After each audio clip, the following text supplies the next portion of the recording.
So never let them treat you as a youth, ask them to treat you as an adult. Mm. Right now kuna campaigns inaendelea US. Any Kenya na hapa nenda kuambia enda watch hizo campaigns uone if you'll see any part ya akina nani wakisema juu ya youth watabonga juu ya jobs creation because you're dealing with adults. Mm. Tell them about jobs creation, taxes. Don't bring this youth shit unless I'm wrong. Wasoko states mnaweza ni correct. Alafu kuna swanasema Sakaja iko 38 39. Who gives a fuck? It's a young dude who was driving a Range Rover at your age. He's telling you to dance. This dude si alianza kudili na kina nani 2013, si alikuwa na kina Ruto, TNA. sindio? Mm. So he was 28. He was made the secretary whatever. Si alikuwa na drive Prado by your time. Yeah. Where the fuck does he want you to dance and upange line ukingoja kuingia kwa studio? Kwa nini hiyo time hakuambia Uhuru? Ilikuwa nini ya kudivert attention. Kwa nini hakuambia Kuipatia Uhuru? space ya. Mm. Kuipatia Buy that microphone. look. Kuipatia look ya nini? Mm. Ati this is a youth party. Yeah. Mavijana ni kura zenu zinatumika tu. Danganya we ni youth umefurahia hapo kuwa nini. Wacha tu invite youth anaitwa DJ Coach. Ni aje youth? Papa Natikile nimejam na nyinyi ma youth hizi hii nimejam na nyinyi hivi lakini juu mnadanganywa hii story ati Eddie yeah. Hii story mnadanganywa ati nyinyi ma youth inafanya unajua siku hizi mayouth wanachangamkianga hizo stori za kutembea na wase wa bigi. Yeah. Wanafikiria saa ukitembea na wase wa bigi naza kujenga ma connection nini. Yeah. Lakini hawajuangi after hiyo kama place mlikuanga hiyo meeting ikiisha mse anajikata tu. Hadi hakuna story mnaongea tena. Yeah, I think unaweza reduce kidogo hiyo microphone level ya nini. Acha tuicheki. So wewe mwenyewe uko how old? Sasa niko 23. So ushaanza kudance, ushaanza kusema ngumi ni mbwekse. Hizi ndio zimetiki kitu mkifanywa mnafurahi kwa mseni moja wetu.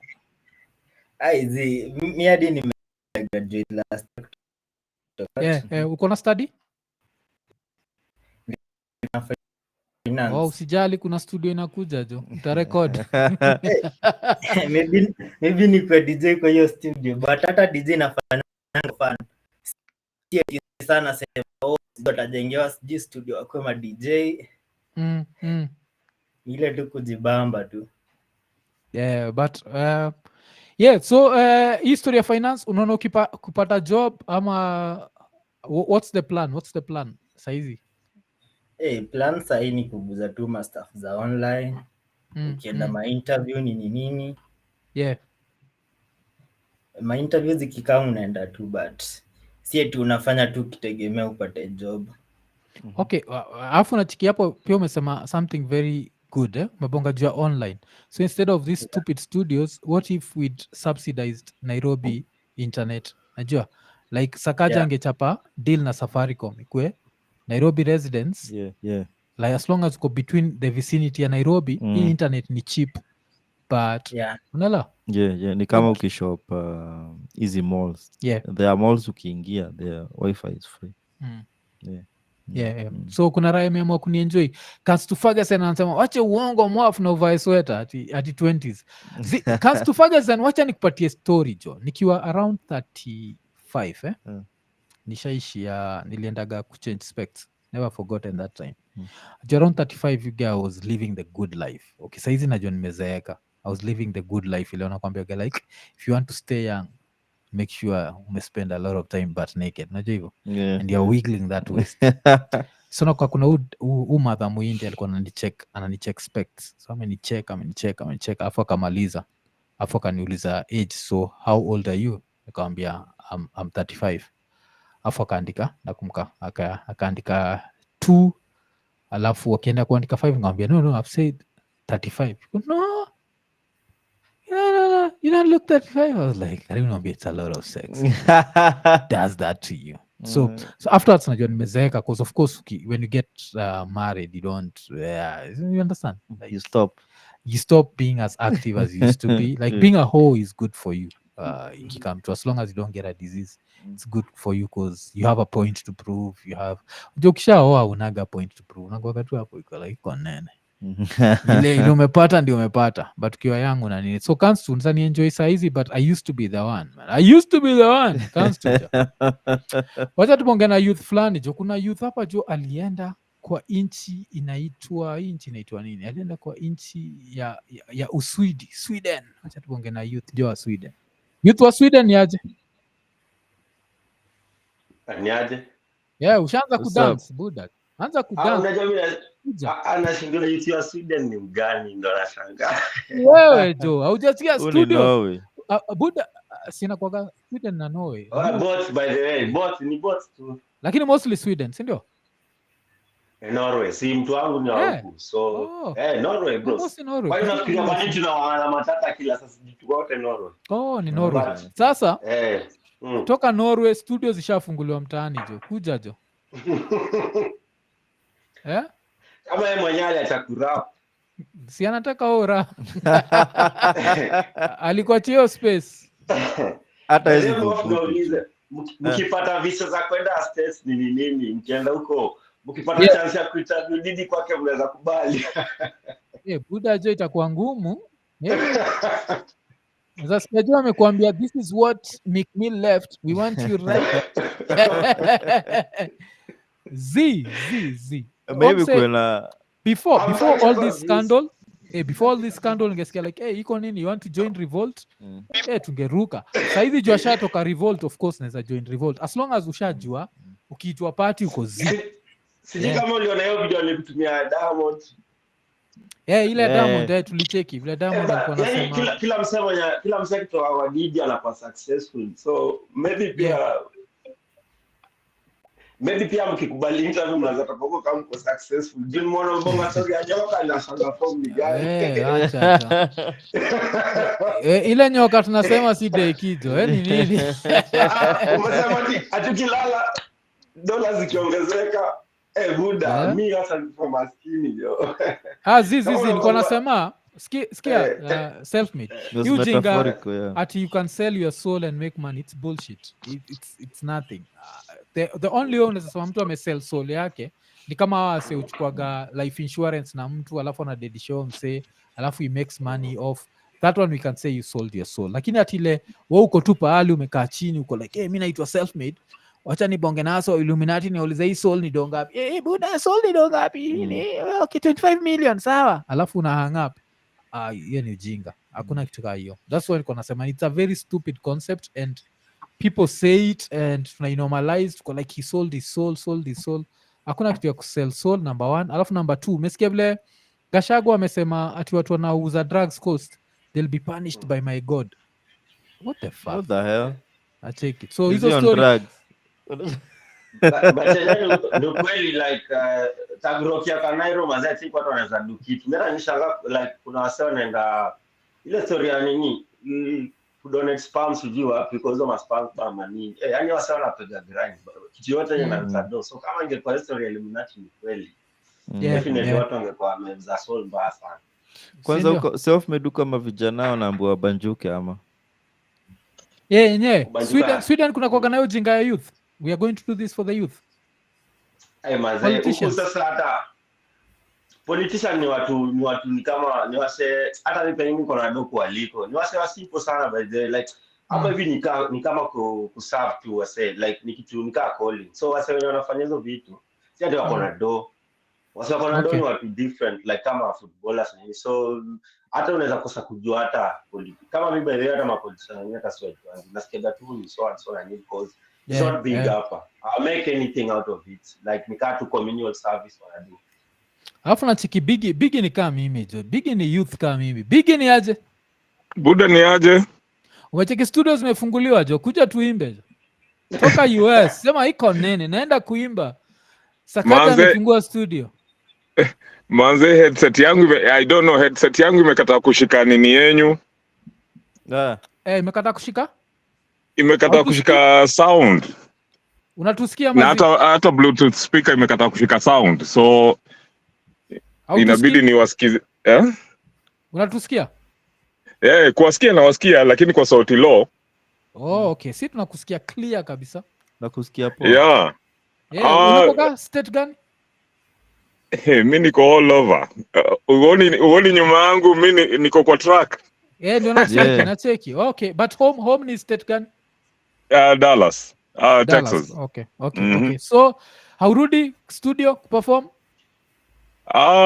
Hapana, sirudi. Didi alinifanyia hiyo kitu. Kali kufanya hiyo kitu zinaonyesha uko na kitu jo, inamaanisha uko poa. Buda, lakini yeah. Comment yangu kuhusu hii nini story ya governor, na it's good that you brought up hii story ya Miguna. Yani ile passion Miguna yuko nayo, I think ana deserve a chance, you know. I think if you put Miguna and Babu Owino, nafikiri Miguna will do a better job. Yes. Yeah. So but I think he's a poor politician. Nachiki Miguna does not know when to shut the fuck up. Hiyo ni number one. Alafu ile time Sonko alimpatia opportunity ya kuwa deputy, nonga Sonko alimuinvite. That was his chance to try and enter through the back door. Nacheki. Maybe governor kata akuje, but unakumbuka ile Sonko alimuofa hiyo position. Because they are like a drug dealer, illiterate drug dealer. Like what the fuck? Just come try and see if you can get the back door, change Nairobi, before you know it you're the governor. Like but unajua Sonko agemfanya kama ule jamaa mwingine, because Miguna could have come and outshine Sonko, unajua akataa hizo maback deals, unaona. Sonko alimpatia ile time Sonko alinotice Uhuru amemshika makende alikuwa anajua anaenda kuachilia huu governorship. That's when Sonko called him. Achiki ndio madha mwingine akagetiwa position, si ndio? Madha akuwa deputy governor from scratch. Noka deputy governor ilikuwa Igathe, si ndio? So vile Igathe alitoka akina Uhuru akajam na Sonko. So ikakuwa wetu naenda kukutoa. So hii time alinotice anaenda kumtoa, ndiye akatafuta their nemesis. So the nemesis was Miguna. So alikuwa anataka Miguna akuje. Of course, how would Miguna have entered the country, we don't know. But the fact that Miguna dismissed it even without thinking about it, ashaanza kumita illiterate, ashaanza kumita hizi vitu zote. That's why anasema he's a poor politician. Like he can make a very great leader, but you need the politics for you to become a leader. So now at some point you have to have the maturity to be like, you know what, I need to shut the fuck up. Let me get this position, and then after I get, maybe even that would have been his ticket to a presidency. Because we've never had that one person who does such a good job. Mpaka wase watakuwa like, hey, Buddha, sahau tribe. This person, let's look at this person beyond tribe. And I think Sonko reached your level through his handouts, where people look at him more than his tribe. No one looks at Sonko and thinks Kamba. Everyone watu wanaangalia Kalonzo wanafikiria Kamba. Sonko, no one thinks like that. Unacheki? But of course Sonko Miguna, I don't think he'll ever be anything, because pia Igava, they love him, but would they want him in a position of power? I know. And just one more thing about just what you said. This guy, hiyo time alikuwa anasumbuliwa akadipotiwa, alikuja Texas kuchanga chapa. There was a meet and greet and all that. Lakini ile pesa alitolewa, sio alipewa how much, but alijam akaanza kutusi watu. Yes, unacheki.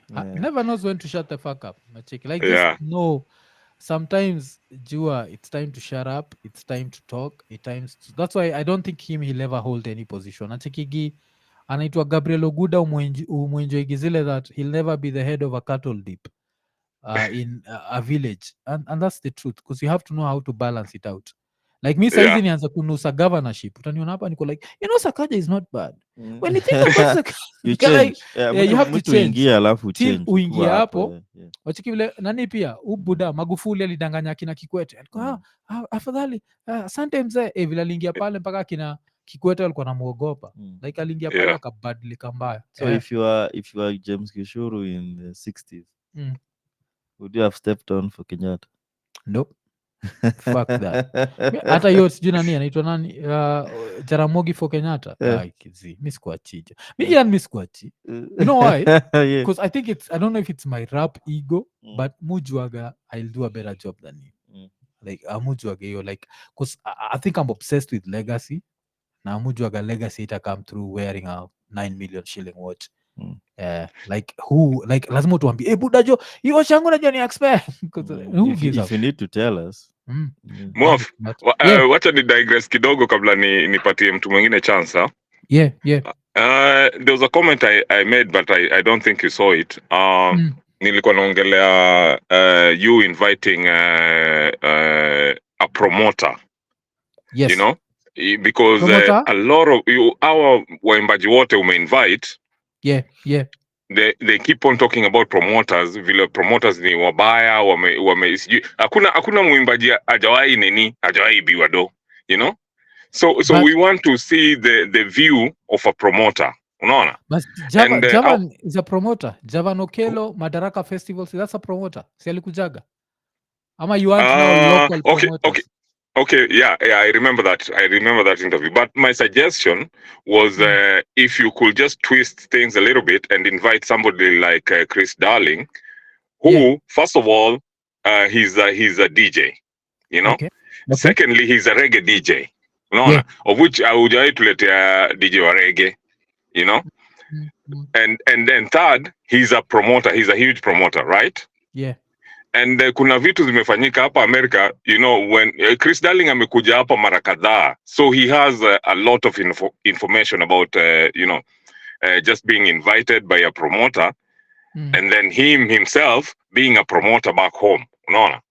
So we can hear their side of the story, unaona. Sasa kwa nini wasanii utata wanagongwa? Okay, wacha nitaona mseneza nini. Wacha ni shout out wase kadhaa, Jeff na Stepanek, asanteni for the super chat. Thank you. Kuna youth alikuwa ametujoin alafu amepotea. Peter Gitao, kuja jo tetema youth, tuambie vile hii studio ni important. Because pia another thing, this is IKONINI. If you think the studio can work, pia tupatie opinion yako. Isikuwe tuko hapo uko nafikiria it's this great idea and then si to make this alafu wewe mwenyewe ukaanza kufeel it's not a great. Unajua hivyo unapata kuna msiko like hiyo idea ni kali, chetea studio yako. Because me ukiniuliza, I think it's one of the most stupidest ideas I've ever had. Like maybe in the year 1992 ingework, but 2024 I don't think inaweza work. I think it's a stupid idea. Tukibaki hapo kwa mayouth, sijui kwa nini mbona Kenya vigonga kama story ya Branchira mazee. Jamaa alikuwa anateseka na mbado, hakuna msana mchangia. Sasa amededi jo amechanga karibu vitakuni jo. Unashinda form ni gani? Mbona mtu apigangi flowers zake kama kwa hai? Kwa nini Kenya kuna culture ya kuchanga time amededi? Lakini sasa nyoko hai hata tunaogopa maiti. Buda lazima tuogope maiti jo. Bila kuogopa maiti, unajua si wote uogopaga the final destination. So I feel like hiyo. Alafu pia the other positive side ni alikuwa asha dedi. This man is going to help the grandma, so it's still good money. Like ni kama mse amechukua death insurance alafu au ni life insurance, that is akadedi, familia yake ka benefit. So I think it's just the Kenyan nature. We love the dead more than the living. We respect the dead, not love. We respect the dead more than the living. I think mseka Branchira jukot memzoea, he reminds us of our mortality. So uko like, what if this happened to me? And now inafanya you enter your pocket and you yeah. But it's hata si a Kenyan thing. Utaiona sana in most societies in the world. When you go, that's when unapatanga flowers zako. Sijaenda mazishi alafu most of the time unapata ati mwenye amekufa, people are hurling insults. Ati umbo yeye sijui nini. Umse akiwa alive hakuna mtu alikuwa anataka kuwa associated na yeye. We had even public figures like doing a vlog waki rant. Ati chenye alikuwa anasema about wow ilikuwa true, but walikuwa na mkashifu. Hata kuna wenye walisema hii mwaka nini yaishi, but the same way ukishaenda people now start remembering the good that you did. They feel guilty, hawakuwa na chance ya kufanya huu change. So ni unapatanga hata kama ni mwizi wa mtaa na alikuibia, unapata uli na mazishi yake. Una get but nini ni conscious too. Alafu nacheki nani hapa? Mr. Kosen, miaka mingi ama ni siku mingi? Kosen, tuliongea last year ama? I guess in last year. Ukoaje? Nasikia? Niko poa man. Tunakusikia. Niko poa long time. The last time tulibonga nayo ulituambia ulikuwa na drop package kwa keja ya Didi, kuliendaje? Ulilala ama ulikuwa na ka sleepover? Hapana, nilijaribu but time just sijakuwa nayo man. Nakupigianga upatikani. Sijaona miss call yako Funny enough, sijaona miss. Kuna siku I guess venye nilichange number. Number. Okay. Yeah. Sasa sutani. Alafu hiyo namba nyingine nijue. Nda digress kidogo. Yeah. By then nimetoka kuona best yangu fulani ya mwenye amefungwa. Yeah, Mkenya. Alafu Mkenya. Amefungwa juu nini? Alifungwa juu ya story ya wife wake alimpeana like alisema tu ilikuwa sexual something. Kitu kama hiyo. Shit. Sexual assault. So alikuwa ananiambia story ya Wakenya wenye wako huko ndani. Yeah. Jamaa yako ule Ben ako huko pia huko ndani penye ule jamaa mwenye alikuwa umesema msoma naye. Bernardo Bondo. Au bonga? Walibonga, nilimwambia akuulizie like kama anakujua. Sikia jo. Hiyo jina Macarius. I'm very memorable jo. Yo lazima nijichote. Nilisoma nazo hizo nikumbuka. I used to be either nitahata chuo, nilikuwa kichwa ngumu, nilikuwa yani you had to know me. Like kwa sababu nilisoma nazo. Mimi nilimwambia Nilimwambia okay, sasa ndamuuliza akinipigia simu ndamwambia aulize Macarius. Amwambie Macarius Ouma, alafu amwambie akimwambia tu Macarius Ouma. Hata anidi kusema kitu yote, atakumbuka. Yeah. Okay. I was memorable. But amebakisha miaka 7. 6 I mean. Boy wako? No, hapana Bernard. Bernard amebakisha miaka 6. So amerehabilitate ama kwa ameletwa sai. Unajua saa alikuwa na good behavior so ndio akaletwa kwa hiyo whatever your facility. Okay. Boy. So mkumbuka alafu na kuwa sad because like when I think about him I remember like this very calm dude. You know kitu nasikiaga. Hiyo story like msame tulia. Alikuwa boy hata abonge mob. So ukisoma story yenyewe vile alikosa na wife, akaenda downstairs, akachukua nyundo, akapanda upstairs, you just feel sad man because si wote tumekuwa na zizo za kumekosa na wife wako, lakini kuchukua nyundo, the only nyundo tunachukuaga ni sehemu nyeti. Kuja hapa nikutandike nayo. Ile nyundo si uchapana. Na pia ile time anadai. Kwa sababu alikuwa ananiambia hivyo story like watu huwezi jua ni Mkenya kwa sababu unyamaza aongei. Bernard. Okay. Alikuwa amenyamazaga tu hivyo jo. That's like one of the stories that really scared me because unajua vile nilidiscover boy iko jela. Ilikuwa tu by accident. Kwa tunabonga na Zack, I think just sleepwalking. So nikamwambia kuna time nilikuwa na watch National Geographic, niko na boy wangu yuko US, walikuwa nasema you sleepwalk. Alikuwa anaitwa Bernardo Bondo. So nika search, so nikasema ile Bernardo Bondo. Alafu image pop up ikatokea red lip, because yoga na hiyo red lip yake alikuwa nayo hata tukiwa watoi. I was like shit, this person. Sasa nikigoogle story yake ndio napata hiyo story like alijump after dem, alikuwa na dem lami jo, alimtandika kwa sad story man. Jota nini hata niyo ka red lip ndio nilikuwa anaulizia nayo. Nilikuwa namuuliza ako na red lip hivi, akasema ako na na ako na familia yake yote hapa hivi. Mother yake, buda yake wote wako huku. Akimaliza sentence anakuwa deported kama alikuwa. Ama sasa ujui? Akimaliza sentence atakuwa deported ama? Most definitely. I think net yangu imekuwa mbaya. Hiyo ni nani? Ni Juma wewe ndio unasema most definitely. Hapana, si mimi. Ni nani? Mimi nimesema ni ni self-made. Self-made wako Europe. Wewe acha story mingi. Hizi ni story tunauliza za Amerika. Wako Europe. Nakwambia najua Smith na Action States utatoka bro.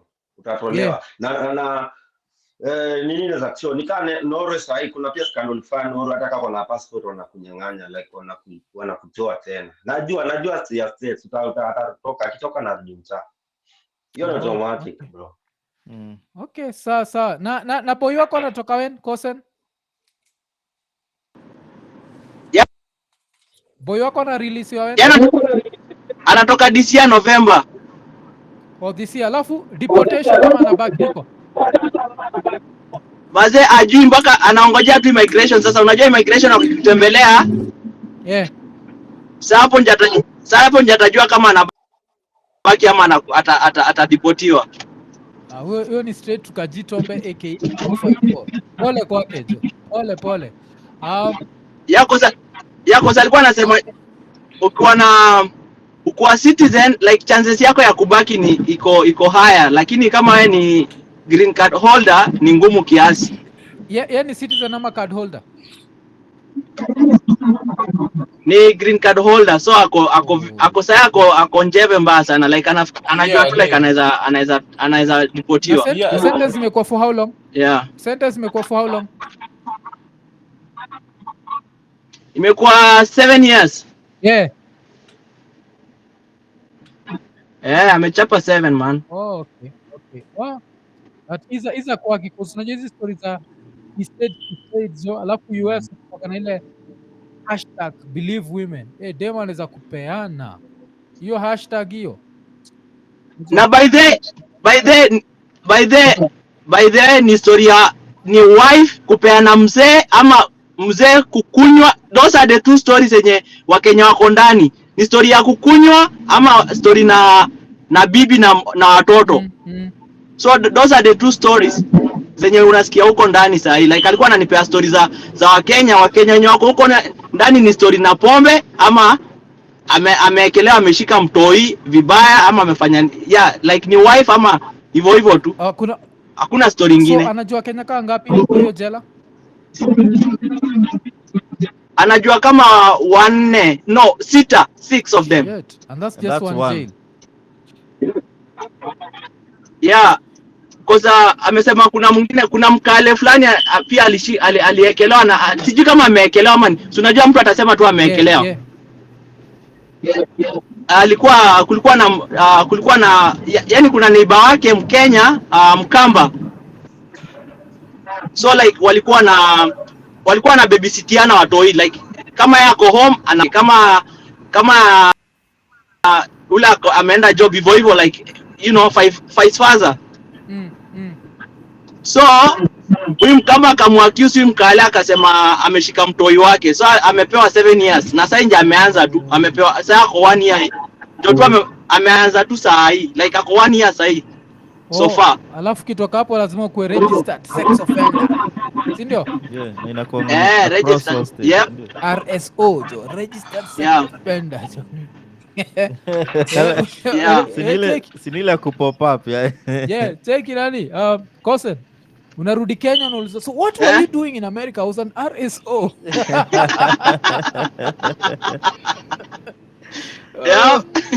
Saying like that's a retired service officer. Shit. Thanks for your service. Wa so na akasema kuna mwenye amekuwa huko tangu 95. Mkenya. Mwenye alikatakata huyu alikatakata wife na watoi. Na hiyo unajua shida wase kama hao majuzi kulikuwa na story states wacha huyu msee mmoja ule alienda kwa podcast alafu akaenda hapa kidedisha beste yake si ndio? Kulikuwa na story pia ya fala fulani alishia ndani alafu vile madem sijui tufanyaga okay you're never supposed to blame the victim but hii story ya madem kupenda criminals. So msee alianza kujifanyisha ameokoka so akaanza kubonga sijui kama mlichekio story akaanza kubonga na a certain reverend mpaka that reverend alienda kumtetea kwa parole yake alafu hii raya ikaanza kukatia dota au reverend Unajua when he came out alidedisha huo daughter na mtoi wake. Au saizi amerudi ndani. Yeah. So mse kama huyo alikata na I hope ni life. Huyo ni life, si ndio? Ule alipewa life. 99. Alipewa 99. 99. Ni life. Wacha kakula.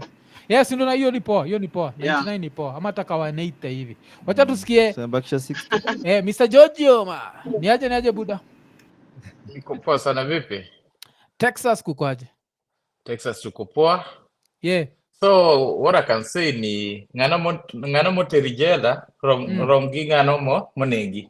Yes. What I mean is once mtu ameshaingia huko hata iko the same. Yeah, as much as unaweza sema ndo na kurehabilitate. Kwanza if a message la hapa US ni biashara. So kuna kitu kama rehabilitation. Private ni biashara, hizo ni biashara za watu. Na watakutafutia makosa yote uingie ndani as much as wanaweza kukuta. Place kama Kenya itakuwa na private prisons ndio mtakubali. Hiyo ndio bill ikitokea tunafaa kuprotest sisi wote cause wa Kenya na profit. Itokea Kenya tena. Utaona Sudi bana, jamaa wangu MP wangu, utaona jamaa amefungwa kaita hapo Kapseret bro. Na land hapo Kapseret na land kwa umeingia ndani. So hiyo kuna vitu hizi zikafanyika Kenya to be honest. Kwa jia hawking na nini because unajua poor society unapata a lot of means za kutafuta za gaili. Then kitu ingine hata mimi mwenyewe nilikuwa naogopa. Nilikuwa green card holder. Bro, kwa green card holder ni kama uko kwa age ya US. Hata any time unaweza dropiwa. Ukiblanda tu kidogo, si ndio? Just one mistake changanya tu kidogo ndio be out. Cause hiyo ni kitu muogopaga na hiyo place ni hiyo the fact that unaweza ingia kwa no matter ujui. Kuska wife akiamka aende tu aseme ulimuassault. Story yako kuisha, si ndio? Like it's downhill from that. Udani, unaona? DNA approved. Test. Tulikuwa tunaenda unajua ile mnaenda kwa keja mtu mnawasha ndio mndani. Yaani mnaanza kama leo Friday. Mnapiga wewe mwenyewe ukichoka unajitoa, wewe ukipiga tunapiga mpaka hata Sunday jioni. Or Monday unajitoa to pleasure. So siku nyingine jenye nilifanya nikaachana na hiyo story. Nani wa Kenya tu wa Kenya wenzetu. Kuna jamaa alienda, so unajua ile mnapiganga alafu mnaona hii imepungua uko like hapa mwenye baada ya kupoa si ashikilie. Ashikilie tuende nyingine. Sasa jamaa kufika hapo sijui what happened. Akasema acha wenda chukua pesa kwa ATM. So ufika kwa ATM maji wengine tayari unajua wote tayari wako juu. So ni ule mmoja mwenye at least anajielewa ndio anasukuma. Sasa kufika kwa ATM sio saa zingine utapata nini? Maybe line ziko hizo ma drive through zenye unajisahau mwenyewe. Sasa huyu mwenye alikuwa anasukuma pia naye unajua hata kungoja sio obvious utazima gari upumzike. Jamaa pia naye akazima. Sasa ni watu wanne wamezima kwa indai wote. Sasa obvious unajua kujumba anashinda line inasonga mbele jamaa songi everything okay. Ndio walikuja kama wamebebwa wote but the good thing gari ilikuwa off so walipelekwa kwa freezer room wakachangamka huko so sijui kulishaje lakini wako nje luckily cause mimi kuna naogopa niambia ati mse iko ice pale jana ngoja hapana so chenye walifanya walitoa gari na wakabeba but haikuwa major because hawakuwa wanaendesha the fact that wote walikuwa wamezima so ni ile tu ka punishment hapa sio ile kidogo watakuguza kidogo naingia akili kurudisha from there kwa nikaendelea haja na hata mauza green card holder nikaendelea na imbogi ni mimi ndo ndarudishwa because ndio sasa wameshaka hapa so wanajua venye kidogo naweza manipulate mimi ginikuta bro bada mimi sina mtu enda mpigia simu I was like alafu nilisahau kuuliza Kosen nilisahau kuuliza kitu moja. Kuna msali alikuwa anakuenjoy hapo unakanika huko kwa nyumba ya mabati. Hiyo ni SUV gani? Naona tu the sun rooftop. Hiyo ni gani hiyo? Hii ni Honda Pilot 8-seater. Okay. Family man. Hiyo ni family man. Huko ni watoi. Okay, lazima inafaa kwa hivyo. Wacha tubonge na the Phantom. Phantom ni aje? Isa kosen nimekusensa. Mic yako ina shout so inabidi tukusensa time uongei. Uko unasema?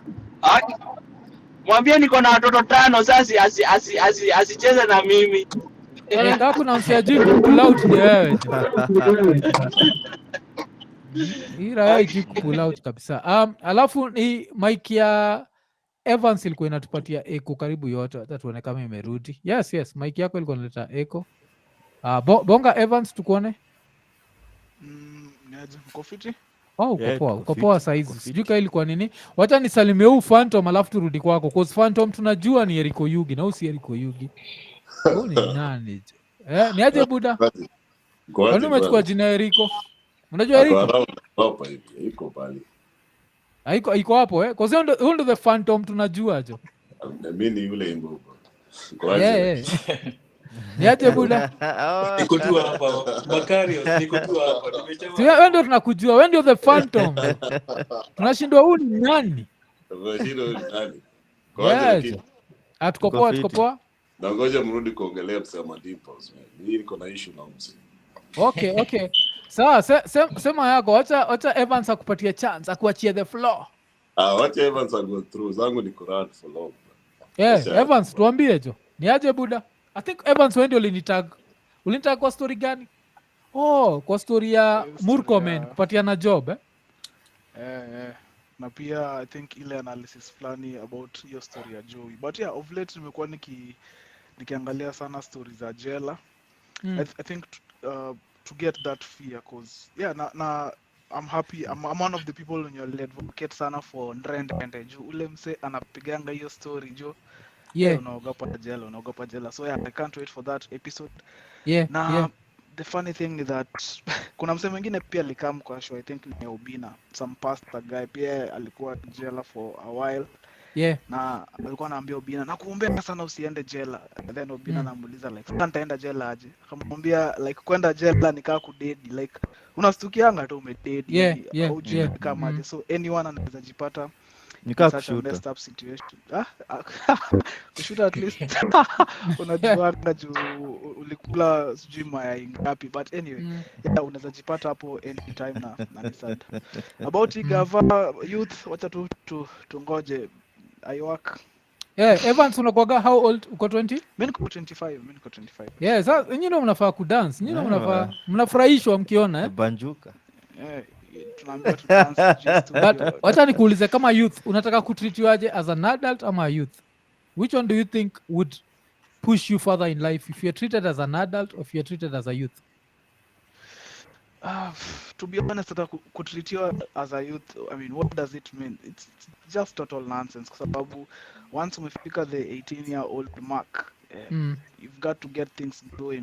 Unaona hizi European countries by the way, mtu akifika 18 kuna hizi jobs hapa na pale, hata kama si proper yani career jobs, kuna jobs hapa zina show up, you start fending for yourself, unaanza kupigana na life kick yako. So you falati ya my youth sijui, it's total crap, but tuko disappointed si wote. The only fear niko nayo ni that na feel tutasahau, because then the young people sai ama wenye wanaitwa youth sai wanaanza kurealize that politics inatu affect. Unajua for a long time tunakuanga like si wafanye, but sai tunaanza kurealize tukichagua mafala you fala ni sisi tunaionyeshwa, like tunaonyeshwa on our faces. So I hope hatutasahau then to try to fix the mess, but I think tuko very far from kufix. Aishi soon you fala, aishi soon.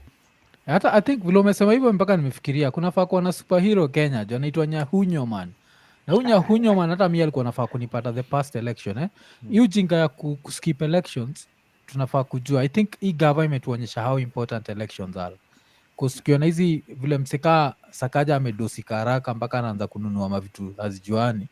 Alafu tucheki like akina Sudi wakaanza kuvaa mawatch za pesa ngapi, tunafaa kucheki like yes hii kitu ni important, especially tax. Unaona vile saizi ni taxation tax yani imefika level lingine mpaka it's ridiculous, ile everything is just tax. Alafu hata hivi vile shilingi imekaa mikakuwa strong, unajua hatujui reason ni kwa nini. Ukiuliza gava like what have we done that has made the shilling strong, hatujui. The fact So that I inamaanisha explain is scary. tuna live at Unajua? the edge. Tunaweza amka siku moja tuko hey shit imefika iko 205 160 you guys. iko 205 like Alafu why is it mwafu. strong? Yeah. Mwafu, alafu nikuulize, si nilisikia Sakaja akisema ni by boats wakati wa El Nino. Sasa hizo boats ziko tunazihitaji sasa hizi. Yes, ndio No drainage tunashindwa. haiwork. Inafaa kupatia moja useti hapo chini, guest akikuja kiuma naenda nayo. Acha tusikie the Phantom. The Phantom hapa alikuwa anasema kwanza unaitwa nani? Because the Phantom ni Eriko. So unaitwa? Mimi naitwa Kale. Oh, Kale. So unadai nini juu ya mheshimiwa Johnston Sakaja? Ama ni Johnson? Ni Johnston?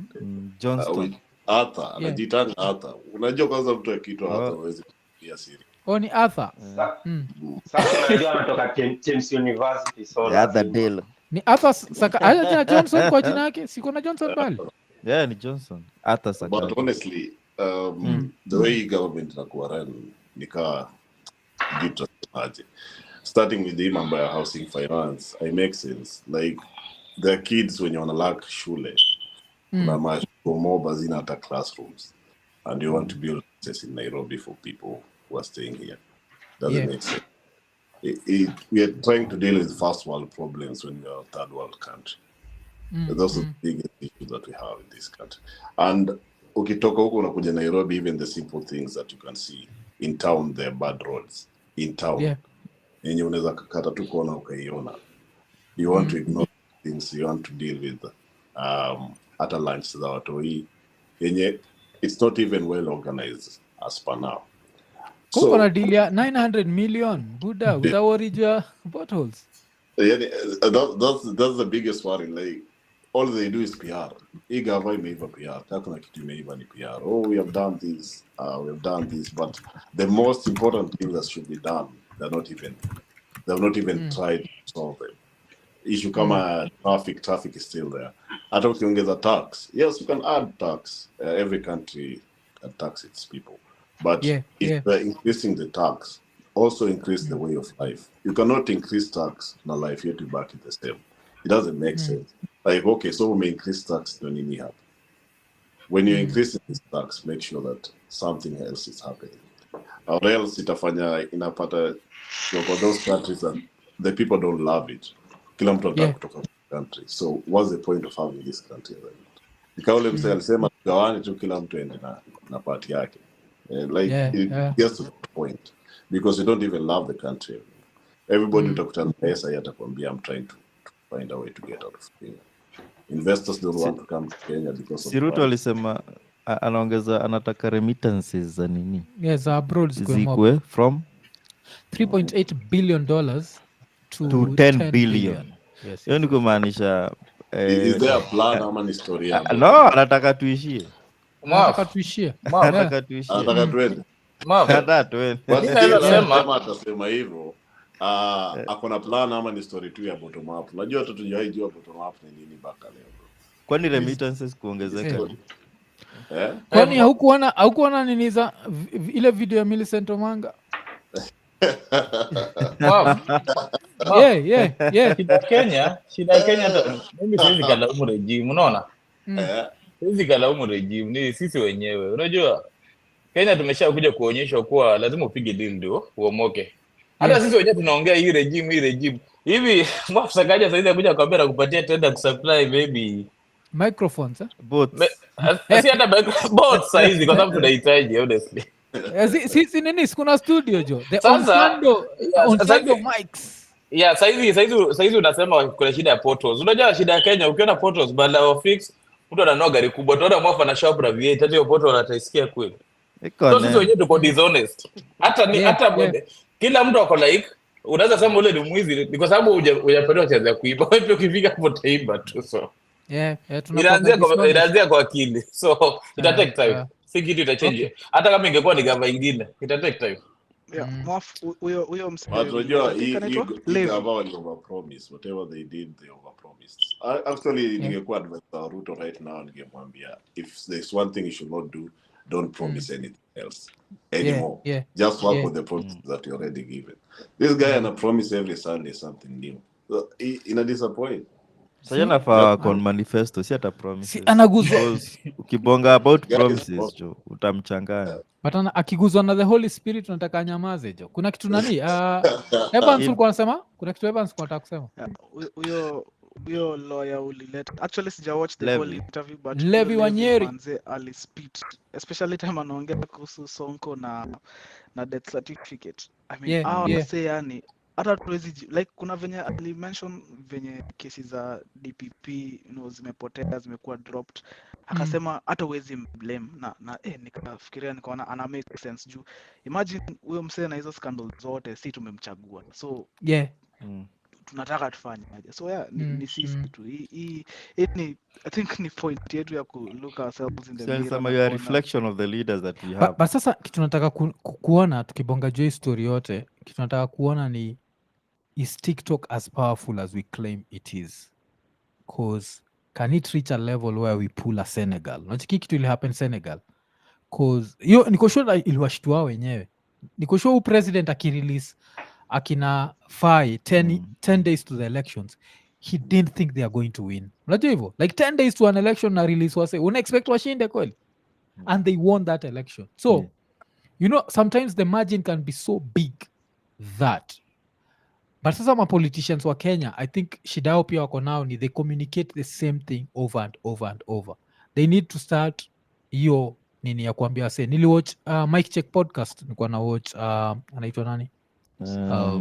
Sifuna. Reason hatujaita Sifuna, kwa sababu nataka tuite Sifuna ni like ingine hata ijapoa je. Unataka kuja hapa it makes sense. Unajua acha kitu vitu kadhaa zi happen then we'll have the conversation with him. One of the things that stood out was vile alisema my youth wasa easy. This is the only time I'd say maybe I'd want that name youth ama Gen Z used. Wana need to realize how elections are important. Like igava ikifikiria kuban TikTok. Unajua vile walikuwa nasema wanataka kuban TikTok. The only reason they can have the power to ban TikTok is the fact they are in power. Na vile wako in power, kuna a lot of people in this government who don't believe adults should have free will. That's why wanacheki hii ujinga tuna fight alcohol central. Ile umecheki kuna mabuda walitokea central nasema they are making very bad losses na alcohol because like licenses zimekuwa. My father-in-law owns a bar. Analia mbaya sana.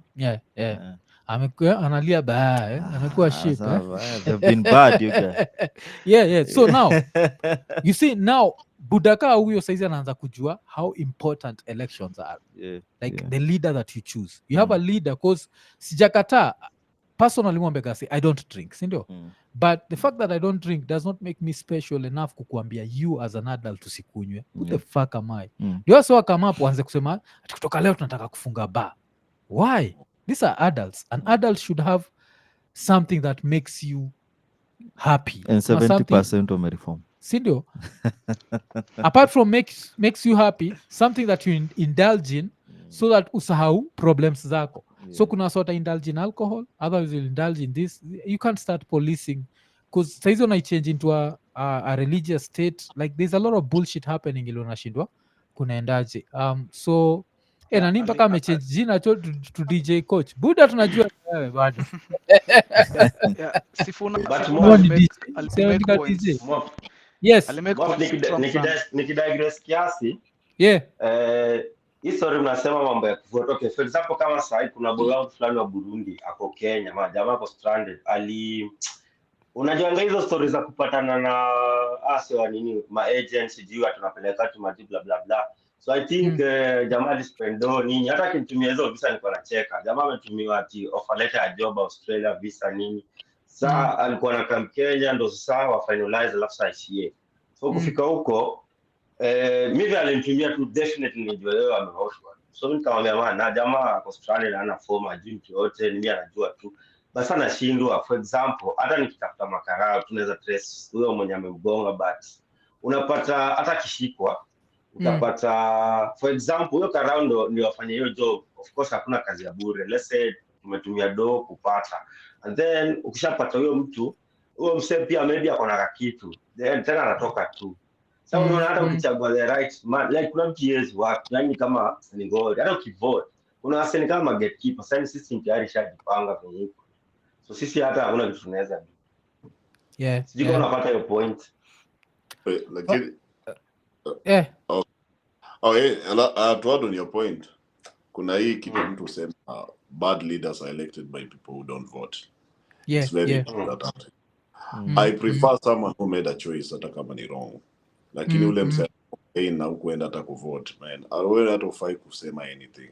Hata mi saizi na apologize cause ilikuwa 2022 niliambia wase sikuwa najua ati si lazima uende na voters card, so I remember nilikuwa nafaa kwenda kuvote, nikatafuta voters card sikuipata, kumbe una need ID peke yake. So wacha ni apologize, I didn't, but in 2027 I'm going to vote. Why? Because I think one thing that this regime imetufundisha ni voting is very important, and another thing walitufundisha, walishinda na 200k. Yes, that's a small margin. That's a margin that if we say we are tired of the taxes, we are tired of the corruption, ani wase wanizatolewa.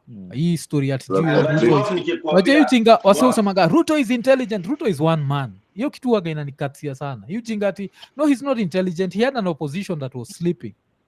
This is one man. Najua hiyo jinga ati he has this. Hakuna anyone who has a magic spell. That's why alishinda na 200,000. If he had a magic spell, angeshinda na 3 million. Sindio?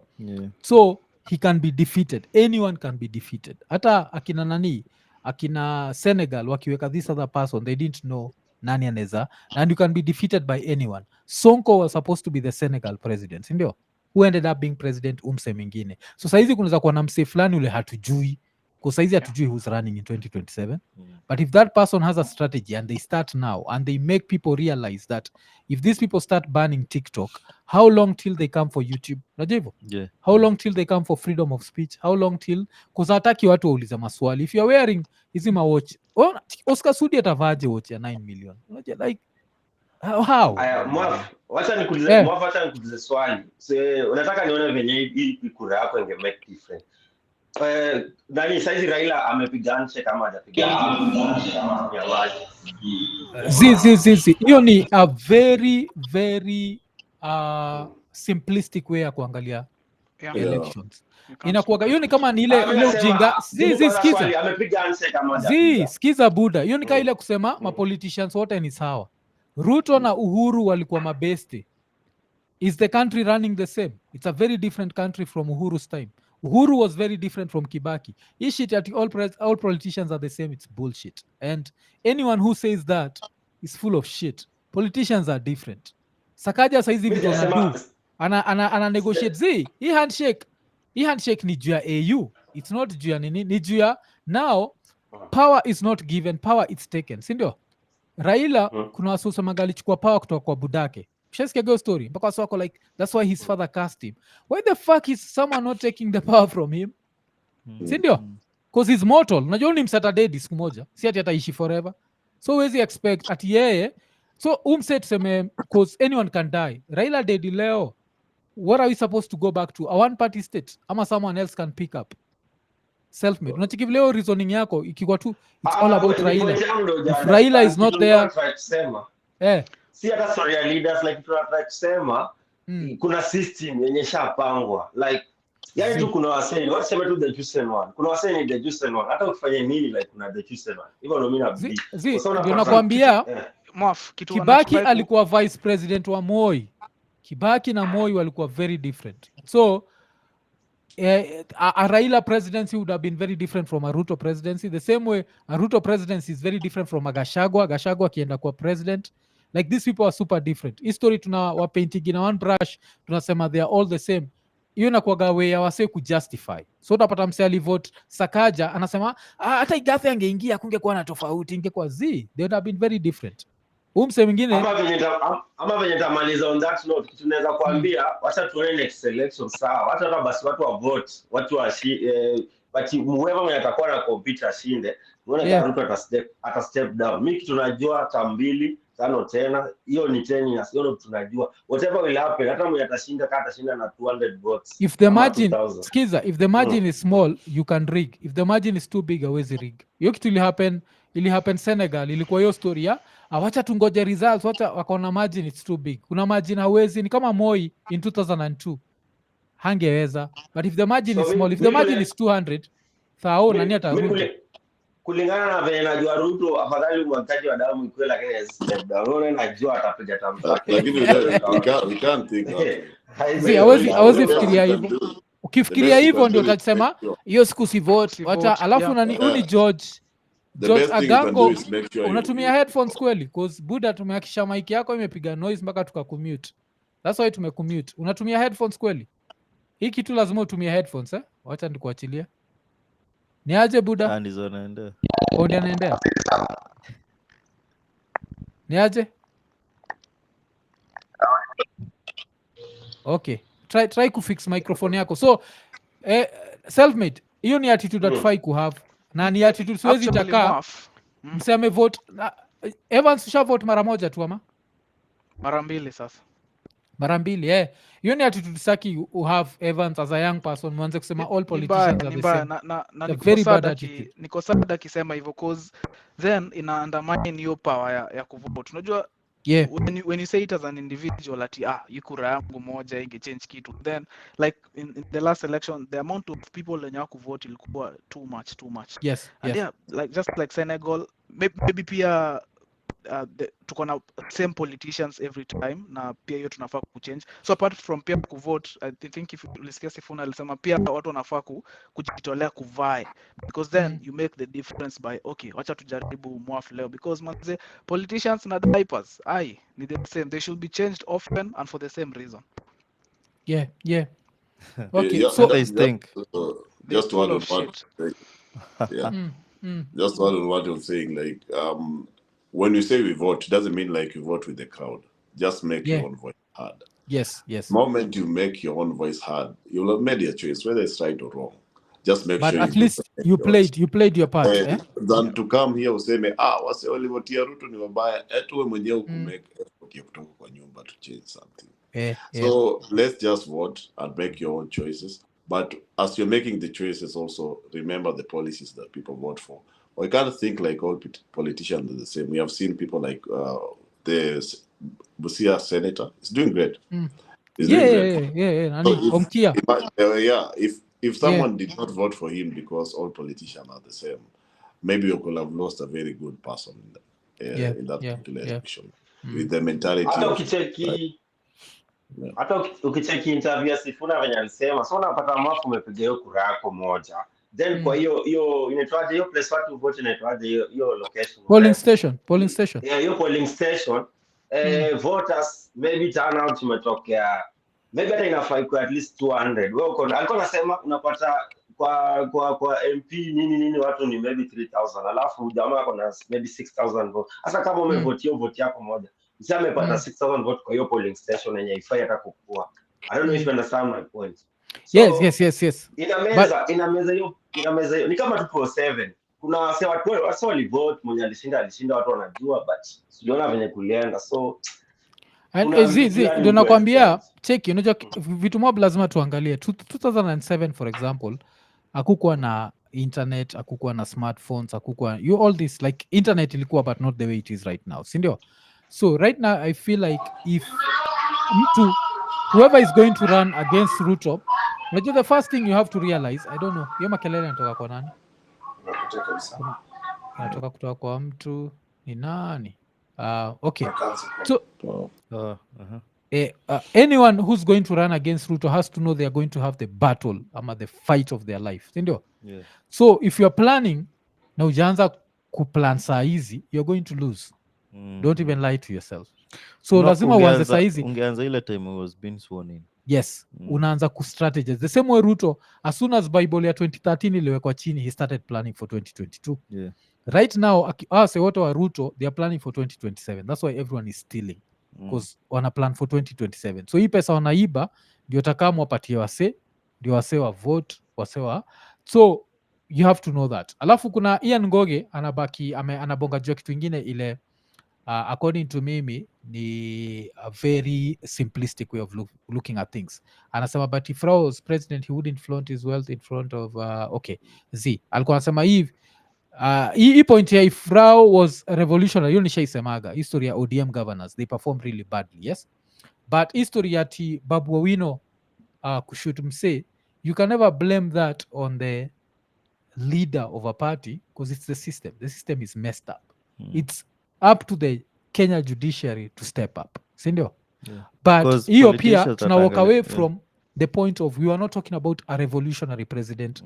We are talking about cost of living. Would the cost of living be the same if Raila angekuwa president ama Ruto? Maybe time ya Raila it would have even been worse, unajua hivyo, but aingekuwa the same. That's the one thing I want us to get. No one is saying he'd do a better job. Maybe he'd do a worse job, yes, yeah. but they will not be the same. Because same. when we say that nothing is going to change, it's a very bad attitude. Nothing is going to change. Something is going to change, either for the better or for the worse. You never know. Like, Ingia Uhuru's pale, regime wasn't religious. yeah, This one is. yes. Nani was not I think religious, hata yeah? I think Kibaki, imepata better. Kibaki as well. Kibaki was not religious. Kibaki, lakini mtu meka Kibaki was vice president ya Moi. Moi was one of the most incompetent presidents ever. We saw the difference between those two presidencies. Let's never say that all politicians are the same. It's a very whatever, it's a very bad attitude. Na tukiambia Gen Z hivyo hawata vote. Unacheki, watakuwa I home think like wote ni nimepata sawa. I think nimepata a better way to kusema, like unless means ya kuvote change, let's say tuko tuna vote digitally, kila kitu yani system kama venye majuzi simu na kwanga hawezi, you cannot cheat the Buddha, system. hata manual inaweza work Buddha. It's all about a margin. Ukichapa msee vizuri kuna margin, hauwezi rig Buddha. Unaweza tandikwa mpaka hauwezi rig. Number one. Number two, kuna smartphones. If you get enough people to believe in you, wakuwe kwa hizo polling stations, after the 700 votes wanapiga picha na wanaipost online. Like, you make it hard. We don't live in the same era ya 2007 where lazima Buddha, printer iko wapi? Iko pale. Saizi printer ni phone. Pap, transmit, pap, transmit. Kutake it personal. Unaona hiyo yani, Yes. like People believe in wasol na believe in Sonko na Faye. In Senegal, Sonko na Faye. They sold something to people and people believed in that. Kenya had to sell hiyo. Kenya, I don't know what's happening. Ajua, like had to sell hiyo. Na ninakwambia, we don't know who the next leader, even if Ruto takes 10 years, who will be after Ruto? Because I don't think itakuwa Gachagua. Gachagua anakaa kuchezwa. So nani atakama after huo msee? Na huo msee atakuja, tusikue, if Ruto gets 10 years, tusikue hata huo msee mwingine pia akikuja itakuwa the same. Ruto ameingia, aka increase taxes. Uko sure aje hakuna msee ataingia hapa na aseme Kenya ni Dubai, zero taxes? There's a probability, unajua? Kamechoka tu. You never know, because right now ukiingia na umalize corruption Kenya, utakuniambia uta reduce taxes zita reduce. Like if you're tule hii pesa ya corruption yote tunaenda, so tax wacha tu remove from maybe 30% to 15%. You can never know. All these people are very different. Hii story tunasema they look the same, they are the same. Kuna handshake, kuna what, isn't it to semantics na ni side shows ni whatever, like hata I think chenye vile wanavaa siku hizi because they know sahii ile time walivaa belt ya 200k sijui Murkomen akaenda UK sijui na watch na kaaje wakajua hizi vitu zina attract attention about their own appearance. That is why you have Sakaja say filter yangu sijui na kaaje sijavaa filter hizi vitu zina divert so utaona pia even si hata female politicians unaona ana take different angles. So Nini, I mean, the only thing na fight self-made sijakata point nako, the only thing na fight ni attitude ya politicians are the same. Your attitude I think alikuwa ameshika ati sikuwa nasema politician at the same point yangu ilikuwa kuna vitu yani iko kwa system na ikuwezi change. For example, hata hii mwaka na venye nimesema tu venye Sifuna alikuwa anasema hiyo story ya kama polling station, yani ni vitu ziko na ni pesa inaongea. So unapata kuna msee ameenda amedish maganji kwa huko mwani, ni vitu zinaendelea, yani unapata hata ufanye nini, kuna wasee yani wakishapanga kitu yao na ni pesa inaongea. So hata si vote inaongea, mimi tunasema I think ni dondo inaongea Kenya. So mwenye akona the bigger bag ndio anaingia kwa kitu. So vote account ni pesa ndio inakuwa. Ukinini unaweza shinda hii kitu. Me believe like the wajabilo semaga there is nothing impossible. Buddha, there is nothing impossible. Like there is nothing. Lakini unajua mseka Ruto saizi, hata mimi ningekuwa Ruto saizi, mimi ningekuwa na push two agendas. All politicians are the same, ndio msivote. Alafu another thing ingekuwa kudanganya adults that they are youth. Because the minute you lie to someone who's 33 years old that he's a youth, that his time will come. Unajua ukiambia wewe ni youth unaambwanga ngoja kesho. Hakuna mtu ambwaga ni youth kuja leo. Na kwa time yako ni kesho. Na saa hiyo all these leaders got into leadership as youth. Ruto by the time alikuwa 25 alikuwa tayari ni leader. Sakaja the same. Unaambiwa uende dance, ufunguliwe studio. Because umedanganywa wewe ni youth. As long as you've been lied to that you are young, utashangaa. Life itakutomba matako ndio utakubaliwe si young. George Aganga. Ni Aganga ama ni Agango? Agango. Ni aje buda? Fiti sana, nashukuru sana. Uko area gani? Saudia. Uko Saudia eh? Yeah, Saudia. Uko politicians ubongaji ya nini? Hakunaga elections, hakuna, si ndio? Uko ni buda, hakuna prosperity. Uko ni king na prosperity. So alafu iko broken down into what? Provinces, what are they called? Regions. Na regions ziko na leaders ama kila kitu ni central government? Kila kitu inakuwa controlled by the central government, but kuna yani kila region iko na serikali yake. Oh, okay. Yeah. But they're all selected they're all related to the king. Ni either cousin, mjomba, such. Ni all family members. Oh, okay. Yeah. But unapata huko corruption ni zero corruption huko. Tolerance. Unaona katu kichwa. Ule country ya hata hiyo word inafitolewa kwa Bible. Kwa dictionary. Huko hamna bana kama hivyo. Huko tuna guess tu. Huko kule ni serious tu. Kule hata ile place hata si Saudi ukiwinkia demu na mboi macho unafaa kufunga forever. Usifungue. Sitatolewa hiyo macho hata. Wakija hivi unaenda hivi. Unapisha. But alafu nini nachiki kuna engineering circle hapa, technology circle anasema mini Gen Z na according to when I hear you older people discussing Kenyan politics and what I'm seeing on ground na feel confused and I feel like vote in 2027 ni in vain. That's what we need to fight. That's why naambia wase history ya kuambia wase that politicians are the same. It's a very dangerous thing and it only helps the people in power. It helps akina Sakaja. Kusakaja najua mtafikiria wako the same because I don't know who's going to run against Sakaja next, si ndio? Yeah. So atakuwa najua as long as amedu hizi studio Ian naweza kuambia I can guarantee you by next year they'll all have stalled. Zitakuwa pahali na ile bei mtaonyeshwa za hizo studio utaona itakuwa bei ingine hiyo time ndio mtacheck jo. Mike ni aje? Habari zenyu? Tuko poa wewe?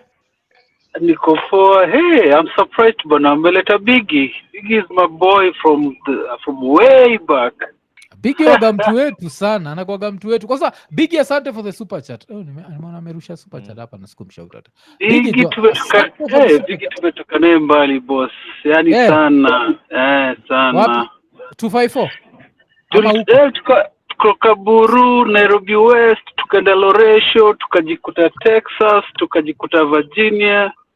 He's been a family. Biggie has been a family member yani. Tumekuwa close. Okay. Hiyo ni poa. Alafu Biggie hata siku nikishutiwa Biggie ndiye alikuwa kwanza kutokea. Ukifanya nini? Nilishutiwa Nairobi nikinyang'anywa gari. Hizo. Hiyo ni mwaka gani? Biggie ilikuwa 2007 ama 6 tukaa hiyo. Hizo. Ulishuti wapi? Hapa ziko face. Nini likusave? Ilichapa kio kwanza. Ndio save ilifika hivi kafika kaisha nguvu kidogo ikachapa kamera rua kando hivi. Alafu ukaweza kudrive away? No. At that point really wakanilalisha hapo. Wakachukua vitu kwa gari. Walikuwa vitu ama gari? Si walikuwa nachukua gari so vile umselling kwa gari akajaribu kutoka nao gari ka cut out. So wakakimbia kaingia kwa kahawa huko Loresho. Niko na Loresho. Is alright. Alafu niko nataka kuambia story nyingine. Unakumbuka ile siku kuna siku umetujoin hapa alafu katuambia unasimamia ilikuwa ni NHIF. Yeah. Unajua mimi nilitoka hapa immediately nikarusha hiyo do NHIF kwa NHIF. Unajua the next minute tuliona they are changing it to SHIF. So hiyo ni nini kani nilirusha kwa maji. Wali change to SHIF. Sikufanya homework yangu. Mimi nini tu nikasema hii kitu nikajiambia kabla nilale. Hata hiyo message yangu ni vile siwezi angalia simu saizi, but kwa message huko masaa 9 vile tulimaliza tu show nikairusha hapo. After the next day naona stories are shift. So are we good? Are we covered or not? I think we are covered. I think I was just telling you, but still thanks. It's just that sikuwa nimefanya nini yangu. Alafu kuna msee kwa amepotea hapa jo. Ogato. Ogato ni are you covered or not? Yeah, I think I'm covered. Okay, with NHIF, it's Nio. For me, what I want to do is I want to just get my own private cover. Because here Gava, I don't know. I think Akina Ruto and I don't know, being government, I don't like why change NHIF to SHIF? Why? Like what's the reason? And why tell us we have to register afresh? You can just move the database. Sindio? We can just change the name of the system and then move. So I don't know. No, ni wase, of course they want to employ their own people. And also place their own people kuiba. Unajua vile kina Kemsa ilikuwa na mob time za nini za COVID. Yeah. Ogato ni aje? Poa sana mazee, ni aje? Bado uko Canada ama uko wapi? Bado mazee nimeozea Toronto. Yeah. Umechekijua hatujakusahau. Msesuponga naye sana ni Osoro. Yeah. Osoro wa gabro wako? ni brangu by extension. Yeah. Okay. Mwasi mtu nyini ma. Blood brothers. Yeah. By extension aje? By extension si unajua wakisiota wako related. Okay. Niko sure gabro wake minute. Si wende uko tunabonga naye Osoro? Haikuwa wewe? Sio mimi. Okay. No, kuna boys mwingine I think wewe alikuwa msee wa ilikuwa New Jersey or something. Yeah, okay. Iza. Niko nafikiria ni hivyo. So Toronto kwa aje jo? Toronto iko sawa mazee, hii winter baridi ijakuwa mbaya sana. So tunaogopea sama tutachomwa hapa na jua, tutakuwa kama ile kitu ya ugali na shikilia huko chini. Tunaogopa kidogo. After Drake anyonge amkuogopa dema kikuja huko like let me just switch off the lights fast. Sasa inabidi bana. Can't Drake. Yeah. So historia nini ya rap beef yo ya kina Drake unaifuatilia ama una shughuli? Because mimi sina shughuli. Mimi ni rap fan but sina shughuli. Hata mimi sinanga shughuli na Drake the weekend wanakuanga pale. I think unajua hii Toronto sisi kama immigrants tuko so busy kujaribu kushikilia maisha yetu. So maybe Torontonians wasa wamezaliwa huku, wamegrow huku ndio wanaweza kuwa wanafuatilia hizo beef sana ama wasa wako deep into rap. Mimi sio msee wa rap sana, mimi ni msee wa rock, so I guess sifuatiliangi sana. Lakini I mean kukitoka lazima nijue one to one. Mimi nakuanga mode hapa, mimi ni professor locally hapa. So lazima nijuange hizi vitu moja mbili ndio nikuwe relevant darasani, hata nikiongea na mastudent nijaribu kukaa msanaelewa story. Juu nimerealize mazee sitaki kukaa kama walimu wenye walinifunzanga back in the day. Yeah. Alafu nini unatumia mic gani? Hii ni SM7B. Okay, cause nimecheketa kuna msema nini jet. Yo sure mic ni superior au unasikia vile na sound? Yeah, buda tu unajichocha cause kuna wasi wana sound hapa nikaa kwa ndani ya shimo jo. Kama mtu wetu wa Hungary. Tukimtoa Hungary cheki ile nimemboost. Ile nimemboost. Unajua Evans jo nimekuweka fullest kabisa. Wacha tusikie kile Evans anasema. Restream ni kali. Mimi upenda Restream juu iko na hiyo ability ya kuboost wa same kipiga 1-2. Niliraningi YouTube channel hiyo time ya COVID. Na nilitumianga Restream sana. Hiyo time bado haikuwa imekuwa noma venye iko size. I think size wameupgrade mavitu 1-2. Hiyo time bado walikuwa na struggle I guess na COVID iliwasaidia. But alafu pia mi hutumianga sound yangu ku make do, I mean kama mwalimu, so ndio ni sound vizuri mazee, lazima nikuwe na mic poa, otherwise nikitumia sijui ma earphones zangu pale naweza sound vifani kidogo, unajua. Alafu pia accent yangu unajua ya Kiafrika lazima utry kuichocha kidogo pale, utoe ka accent ka fake ka Toronto kidogo. Because I hope sijasahau, but ulikuwa na do something to do with medicine technology ama ilikuwa what?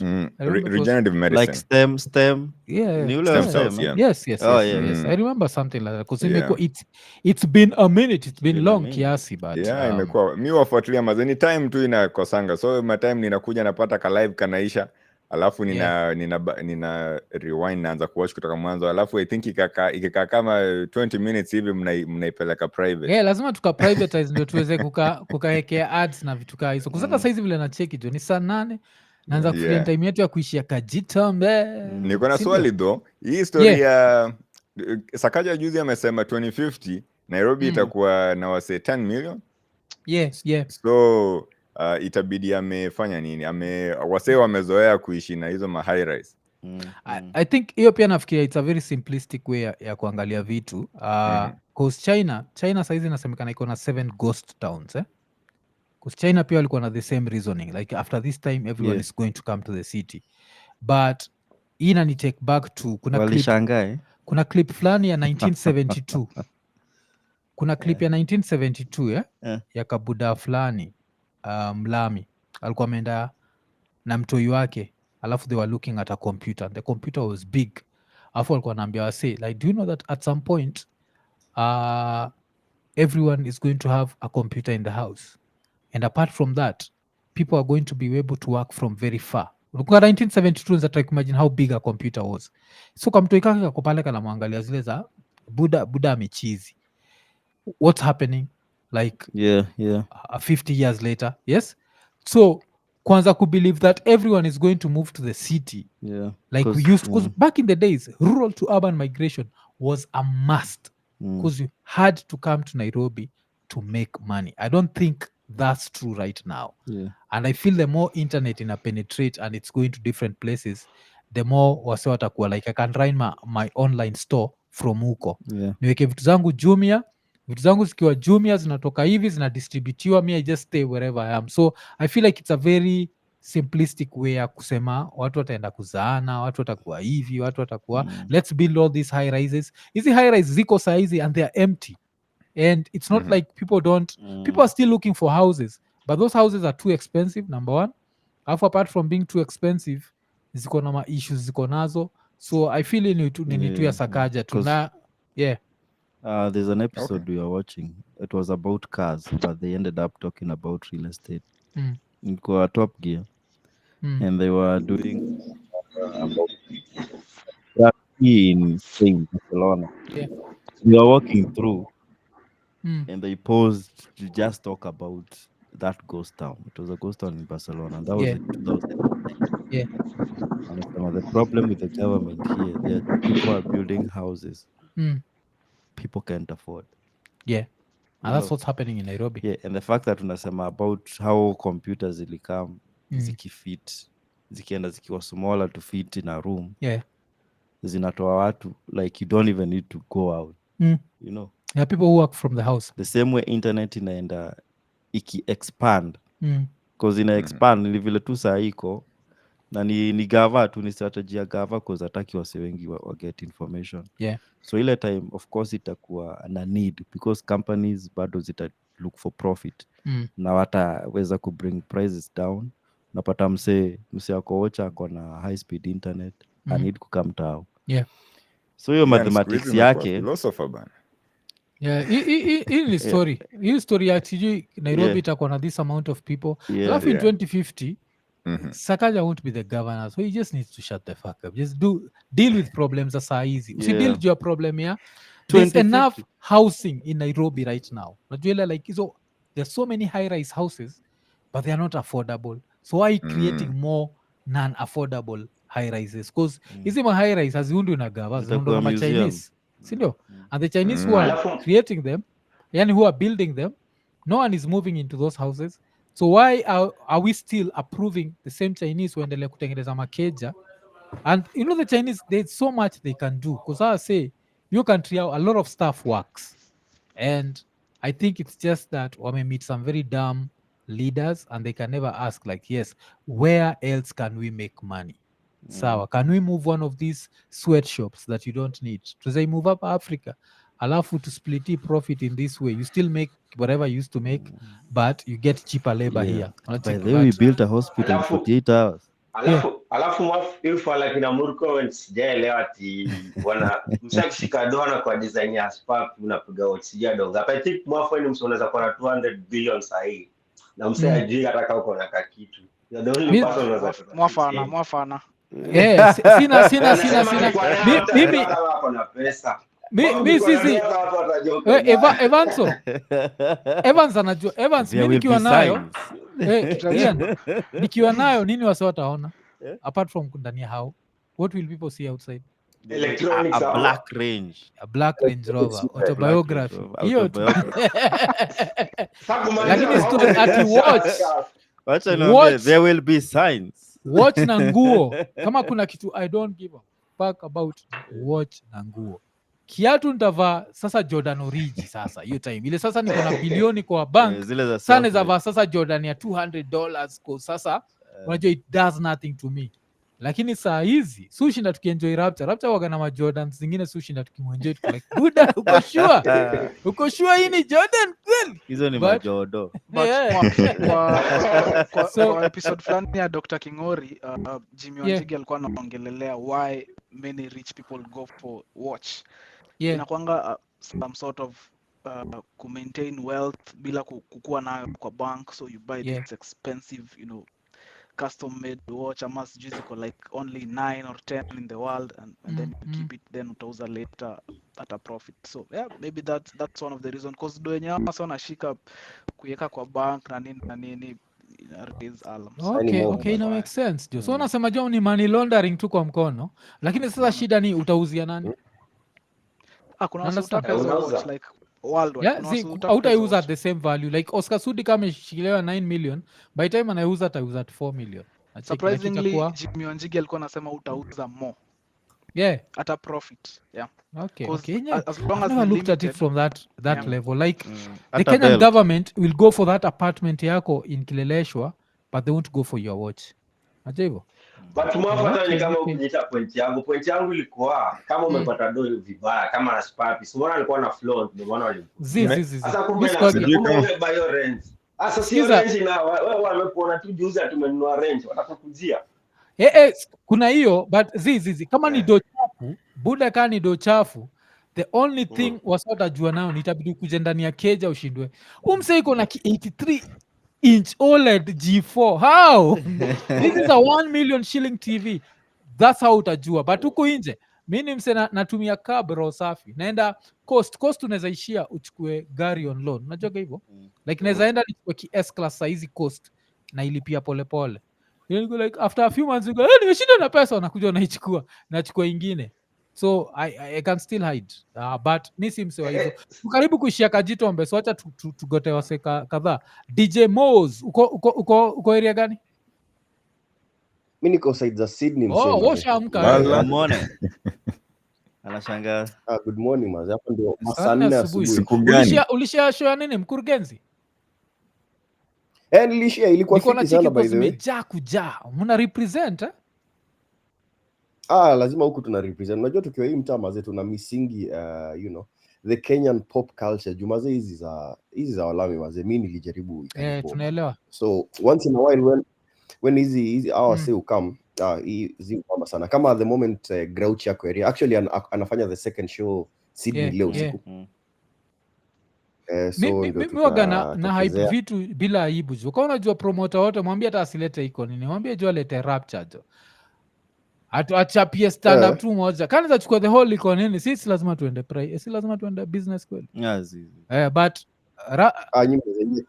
Rapture hiyo raia nakumbuka majuzi nikimwambia nilikuwa naambia Rapture majuzi nilikuwa naambia like buda check hiyo jo because it's time for you to get out of your nest. Your 9 to 5 inamhold down sana na ajui najua unajua like imemkeep so comfortable that yuko kuzile ninja hiyo story ya nini ya gonorrhea nilikamkufikiria baadaye nikafikiria Aisha inipatia guy story but alinipatiaga off ashaisema story kwa pod, by the way. ashaisema pia kwa pod but kwa pod hatukudig deep hivi si ndio mliongelea tu swali ni mada tu sasa muone hiyo kitu wana vile niko nimeisha kwanza vile alikuwa nishavua suruali wewe dunga tu alikuwa ni mada mbaya hata uko umevaa ngoza yo ninja waga like kama kuna mse waga na ile natural talent alafu sasa hii ndio kitu hata kuna time enjoy girapture hard work beats talent if talent does not work hard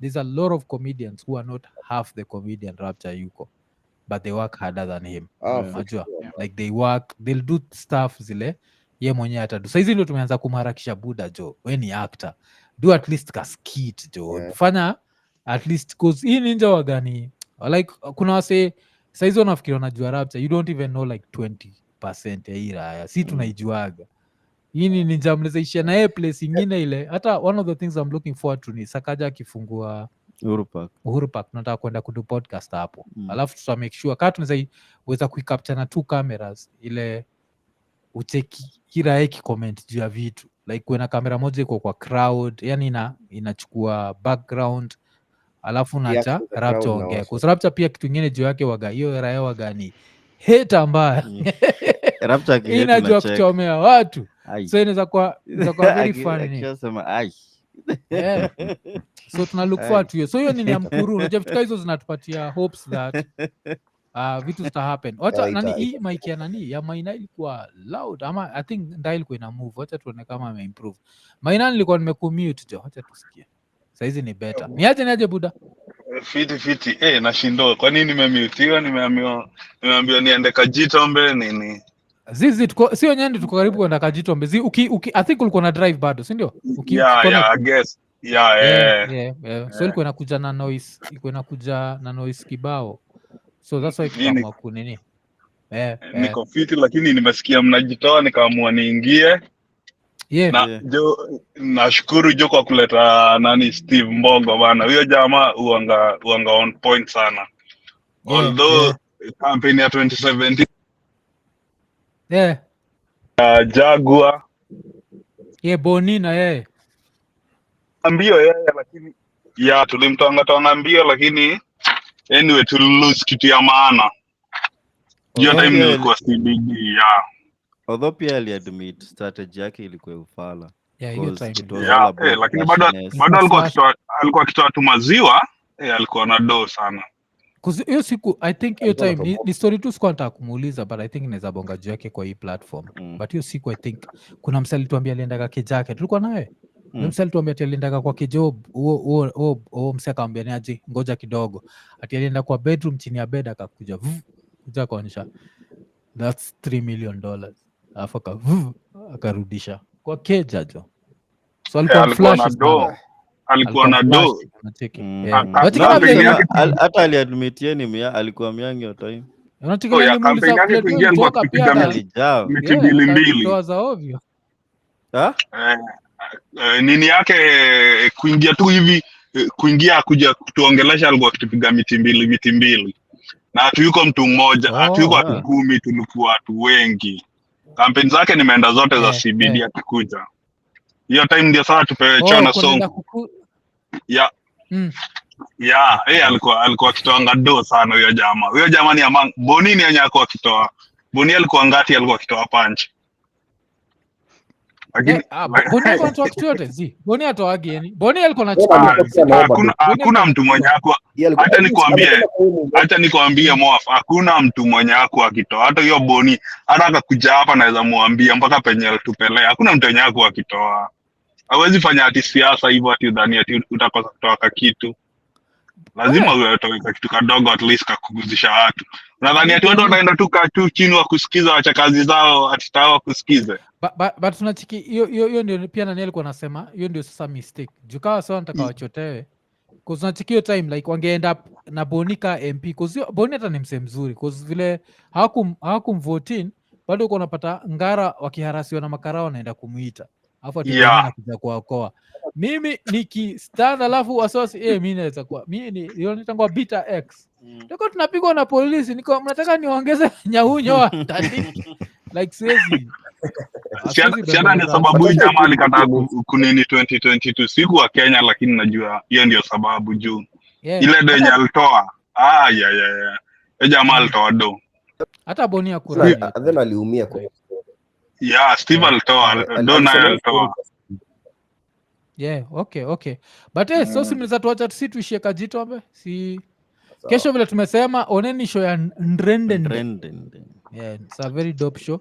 Kama wewe ni mse wa hasira, mimi nikijamjo, mimi nikishachukua daga siwezi weka chini. Cool down your temper.